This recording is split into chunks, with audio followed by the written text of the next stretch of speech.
আরজি করের নির্যাতিতার বিচারের দাবিতে রাজ্য থেকে দেশের সীমানা ছাড়িয়ে এই গণ আন্দোলনের আঁচ গিয়ে পড়ে বিদেশের মাটিতেও। এই আন্দোলনকে আরও শক্তিশালী করতে বিভিন্ন পেশার মানুষ নামতে শুরু করেন রাজপথে।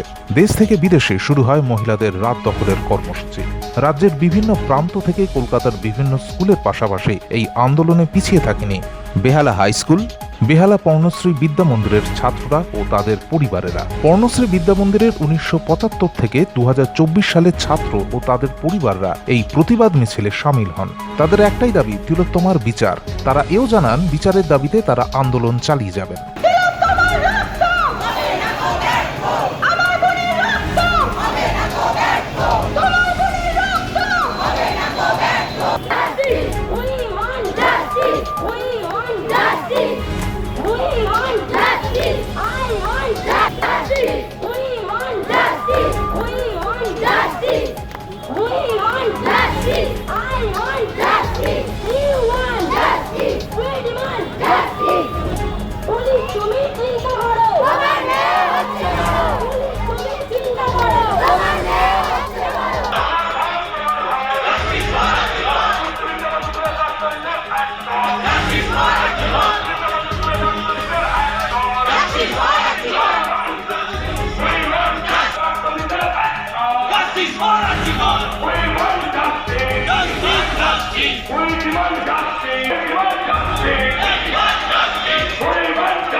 আমরা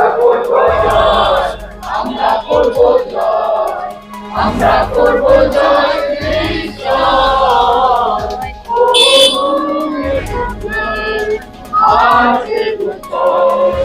আমরা করব জয়। আরজিকর কাণ্ডে ধর্ষণ ও খুনের মামলা নিয়ে সুপ্রিম কোর্টে ফের শুনানি হবে আগামী 5ই সেপ্টেম্বর। এখন দেখার বিষয়, সুপ্রিম কোর্ট কি রায় দেয়, সেই দিকেই তাকিয়ে আছে প্রতিটি মানুষ। বেহালা থেকে অমিত বাইন, জয় গুহর সাথে তনুশ্রী দাসের রিপোর্ট, UNN বাংলা।